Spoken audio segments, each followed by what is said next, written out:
Assalamualaikum warahmatullahi wabarakatuh. Shalom, Om Swastiastu, Namo Buddhaya, Salam Kebajikan. Terima kasih kepada rekan-rekan kalian telah hadir di hari ini. Kami dari kelompok 1 akan menyampaikan materi tentang konsep dasar. Sebelumnya, perkenalkan saya di sini berperan sebagai moderator di dalam forum kali ini. Nama saya Venansius Dadi Kurniawan. Selanjutnya saya akan mempersilahkan kepada teman-teman sekalian sebagai pemateri untuk memperkenalkan diri. Kepada rekan-rekan untuk memperkenalkan diri. Perkenalkan, nama saya Galina Kike sebagai pemateri. Perkenalkan, nama saya Mita Aprila sebagai pemateri. Perkenalkan, nama saya Juliana Erawati sebagai pemateri. Perkenalkan, saya Pratasya Gesta Anggila sebagai pemapar materi. Perkenalkan, nama saya Hugo Santino Namon sebagai pemateri. Perkenalkan, saya Flavianus Doni Saputra sebagai pemateri. Perkenalkan, nama saya Ricky Valdo Gonzaga. Oke, baik. Terima kasih untuk rekan-rekan sekalian telah memperkenalkan diri. Langsung saja kita masuk kepada materi pertama. Materi pertama ini akan disampaikan oleh rekan saya, yaitu Hugo Santino Namon. Pada Hugo Santino Namon, saya persilahkan untuk menyampaikan materi tentang latar belakang. Baik, sebelumnya saya ucapkan terima kasih kepada moderator yang telah memberikan waktunya kepada saya untuk memaparkan tentang kerja kelompok kami. Baik, langsung saja. Oke, baiklah. Terima kasih kepada moderator yang telah memberikan saya kesempatan untuk memaparkan materi. Yang pertama itu adalah latar belakang. Seperti yang kita ketahui adalah komunikasi adalah komponen yang sangat penting dalam kehidupan manusia, dalam banyak hal termasuk politik, pemerintah, masyarakat, media, dan aktor politik lainnya. Berinteraksi melalui komunikasi politik digunakan dalam demokrasi sebagai alat untuk menyampaikan kebijakan, ide, dan gagasan kepada publik, dan juga sebagai cara bagi masyarakat untuk mengungkapkan kepentingan dan keinginan mereka. Nah, komunikasi politik juga mengalami banyak perubahan seiring berjalannya waktu. Pada masa lalu, komunikasi politik ini biasanya dilakukan melalui pertemuan langsung, surat kabar, atau pidato publik. Namun, di era internet saat ini, media sosial dan platform online menjadi alat utama untuk menyebarkan pesan politik. Dengan kemajuan dalam teknologi informasi, orang sekarang dapat berbicara satu sama lain dengan lebih mudah. Nah, lebih cepat dan dengan lebih banyak orang. Hal ini memungkinkan pesan politik disampaikan dengan lebih efektif, namun di sisi lain juga membuka peluang terjadinya penyebaran informasi yang tidak akurat atau hoax yang dapat mempengaruhi opini publik. Sekian moderator, penjelasan saya mengenai latar belakang. Saya kembalikan ke moderator. Baik, terima kasih kepada saudara Hugo telah menyampaikan materi. Selanjutnya, saya akan mempersilahkan kepada pemateri berikutnya untuk menyampaikan materi. Baiklah, terima kasih kepada moderator yang telah memberikan saya kesempatan untuk menjelaskan. Di sini saya akan menjelaskan mengenai pengertian konsep dasar komunikasi. Komunikasi politik terdiri dari dua kata, yaitu komunikasi dan politik. Komunikasi politik memiliki arti yang lebih luas dan kompleks ketika digabungkan. Komunikasi politik termasuk dalam kategori komunikasi saat berinteraksi. Namun, komunikasi politik telah membangunkan dua cabang.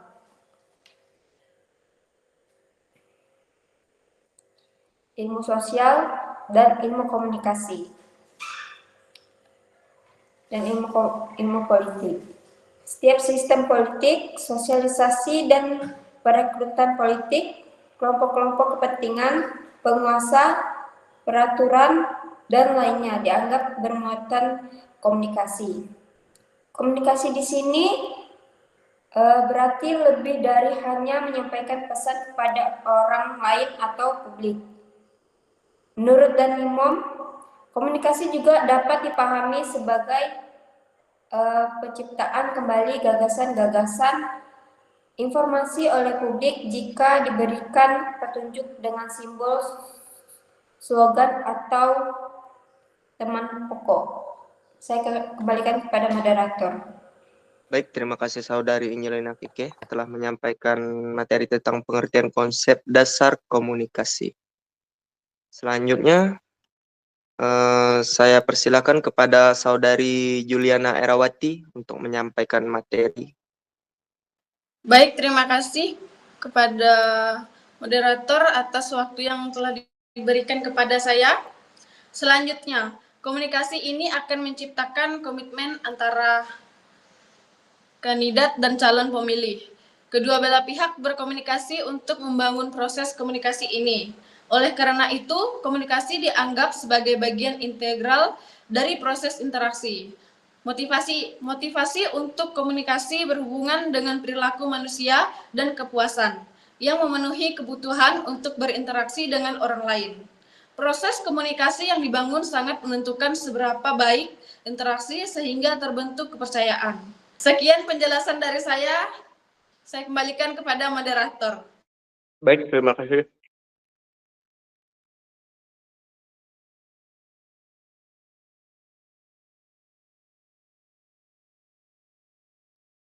Baik, terima kasih kepada Saudari Erawati telah menyampaikan materi.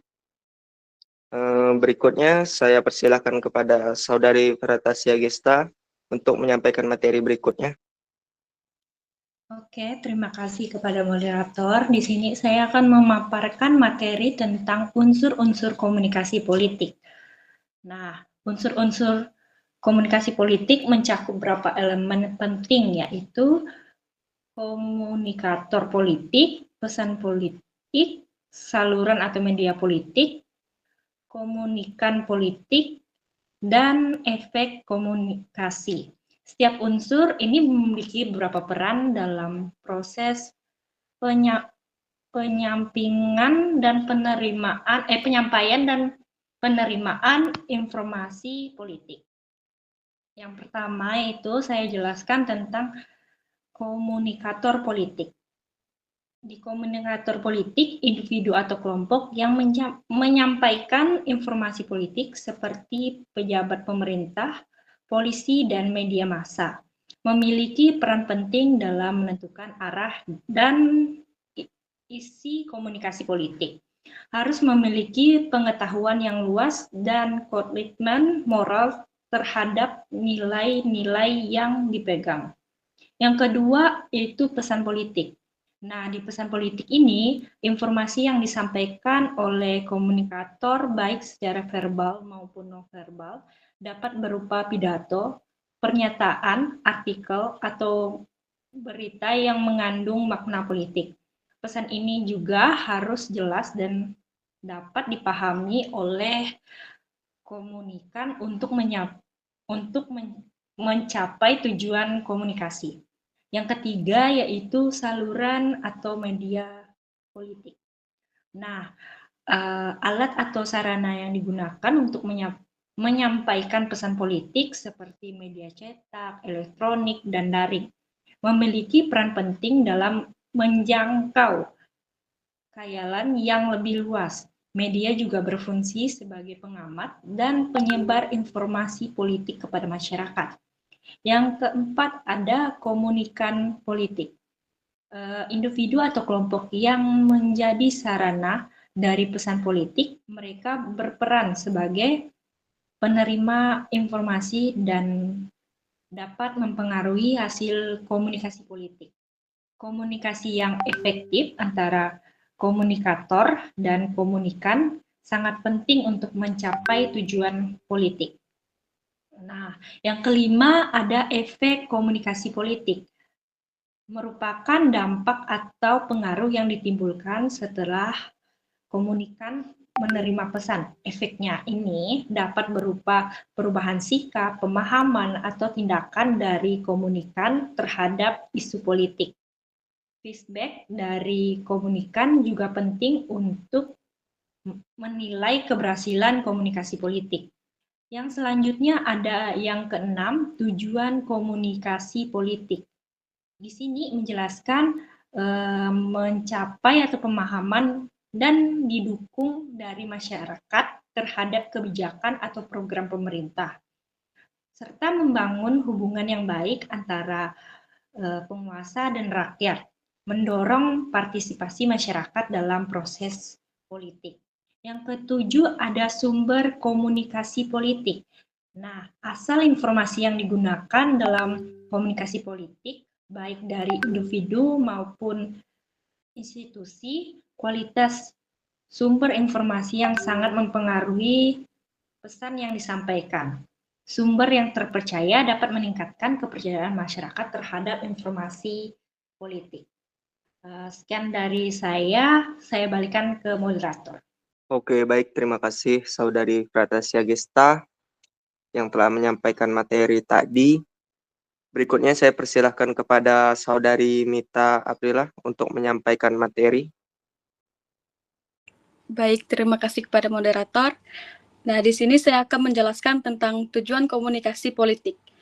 Tujuan komunikasi politik sangat terkait dengan pesan politik yang disampaikan komunikator. Sesuai dengan tujuan komunikasi politik itu sekedar menyampaikan informasi politik, membentuk citra politik, membentuk opini politik, dan bisa juga menghandle pendapat atau tuduhan lawan politik. Nah, di dalam tujuan komunikasi politik ada 3. Yang pertama citra politik. Citra politik dapat didefinisikan sebagai representasi dari seseorang yang terkait dengan politik, seperti kekuasaan, kewenangan, otoritas, konflik, dan konsensus. Selanjutnya ada opini politik. Opini publik terbentuknya ketika komunikator politik menyampaikan pesan atau gagasan mereka kepada publik. Yang terakhir ada partisipasi politik. Partisipasi politik adalah komponen yang sangat penting dalam sistem demokrasi. Seperti pemberian saham terhadap republik ini adalah masyarakat. Orang-orang umumlah yang akan menentukan nasib negara, termasuk nasib mereka sendiri. Terima kasih, saya kembalikan ke moderator. Oke, terima kasih. Selanjutnya, Saudara Doni. Kepada Saudara Doni Saputra, saya persilahkan untuk menyampaikan materi selanjutnya. Terima kasih kepada moderator. Untuk materi selanjutnya itu elemen komunikasi politik. Dalam komunikasi politik terdapat beberapa elemen penting yang saling berinteraksi, antara lain yaitu pertama, pengirim atau sender. Pengirim dalam komunikasi politik bisa berupa individu, partai politik, atau lembaga pemerintah yang memiliki pesan untuk disampaikan kepada publik. Yang kedua, pesan atau message. Pesan adalah informasi atau ide yang ingin disampaikan oleh pengirim. Pesan ini bisa berupa kampanye politik, kebijakan publik, atau isu-isu sosial yang relevan. Yang ketiga, saluran atau channel. Saluran adalah media atau cara yang digunakan untuk menyampaikan pesan. Ini bisa berupa media massa seperti televisi, radio, dan surat kabar. Terus bisa berupa media sosial atau pertemuan langsung. Selanjutnya yang keempat, penerima atau receiver. Penerima adalah individu atau kelompok yang menerima pesan. Dalam konteks politik, penerima bisa berupa pemilih, anggota partai, atau masyarakat umum. Terus yang terakhir, umpan balik atau feedback. Umpan balik adalah respon dari penerima terhadap pesan yang disampaikan.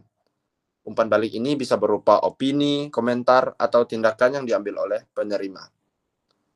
Baik, sekian dari materi saya kembalikan kepada moderator. Terima kasih kepada Saudara Flavianus Doni Saputra telah menyampaikan materi tadi. Selanjutnya saya persilahkan kepada Ricky Valdo Gonzaga untuk menyampaikan materi berikutnya. Baik, terima kasih atas kesempatannya.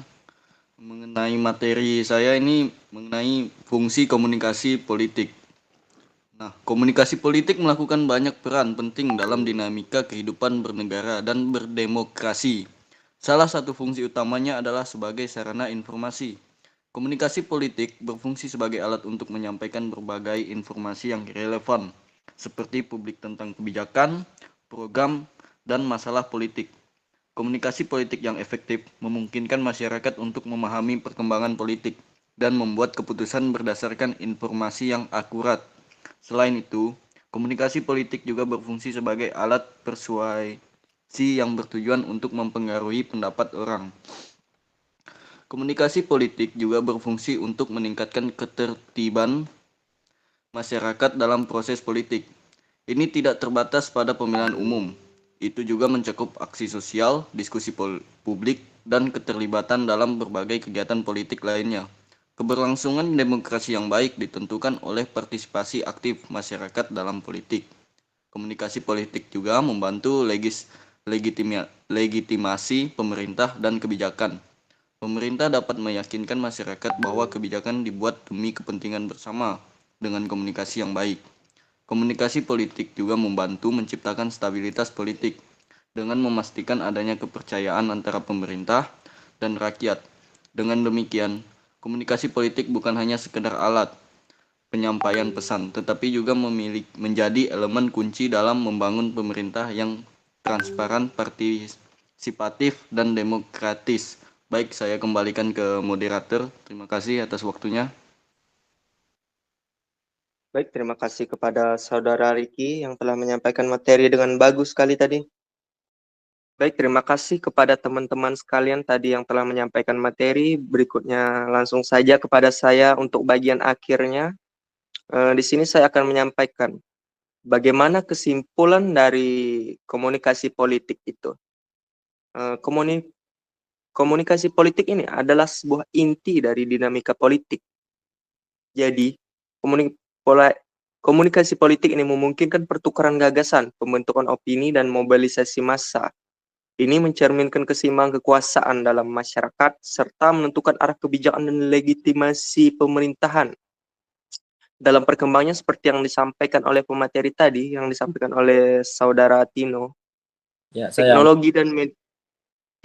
teknologi dan media sosial telah merevolusikan komunikasi politik ini menjadi lebih cepat, interaktif, tetapi juga ada sisi negatifnya. Hal tersebut membuat komunikasi politik lebih rentan untuk dimanipulasi. Tetapi oleh karena itu, komunikasi politik yang telah berevolusi ini harus juga ada revolusi baru dari komunikasi politik ini, yaitu harus menjadi lebih transparan, harus lebih akurat, dan berorientasi pada kepentingan publik agar dapat memperkuat demokrasi dan mencegah desinformasi serta polarisasi. Saya ucapkan lagi terima kasih kepada rekan-rekan semuanya karena telah bersedia hadir untuk menyampaikan materi malam hari ini. Saya sebagai moderator ingin memohon maaf bila ada salah-salah kata. Sekian dan terima kasih. Assalamualaikum warahmatullahi wabarakatuh. Shalom Om Swastiastu, Namo Buddhaya, salam kebajikan. izin moderator. Oh, silakan. Apa itu? Izin bertanya moderator, tadi silakan. terkait dengan Saudara Ricky, dari tadi Saudara Ricky tidak menghidupkan kamera. Mungkin ada sedikit penyampaian dari Saudara Ricky, kenapa Saudara Ricky tidak menghidupkan kamera, biar ini tidak menimbulkan pertanyaan baik di kita semua ataupun ketika Bapak melihat wawancara ini. Maksud saya penjelasan materi ini. Baik, sekian moderator. Baik, saya untuk- persilakan kepada Saudara Riki untuk menjawab. Baik, terima kasih atas pertanyaannya. Alasan saya tidak mengaktifkan kamera dikarenakan HP saya rusak untuk kamera depannya dan kamera belakangnya. Jadi HP saya ini tidak memiliki kamera. Tolong pengertiannya, dikarenakan HP saya sedang rusak. Tolong pengertiannya, Pak dosen. Oke, baik. Jadi seperti itu Bung Tino, jika ingin saya simpulkan, di sini Bung Riki terlihat dia bisa hadir di dalam materi ini adalah sebuah kehadiran yang bisa kita ucapkan syukur kepada Tuhan Yang Maha Esa, karena benar-benar sosok beliau ini meskipun tidak terlihat, tapi beliau memiliki aura kehadiran yang begitu kuat sehingga dia mampu menginspirasi kita melalui penyampaian materi-materi yang ia sampaikan tadi. Seperti itu Bung Tino. Jadi dia tetap berusaha untuk hadir walaupun dengan berbagai halangan. Baik, terima kasih moderator atas dan juga kepada Saudara Riki atas penjelasannya. Oke. Sudah moderator. Apakah ada lagi yang ingin disampaikan oleh teman-teman ini? Baterai saya tinggal 9% ini. Sudah, moderator. Sudah. Sudah. Saya rasa sudah cukup untuk malam hari ini. Sekian, Bisa terima kita kasih. tutup.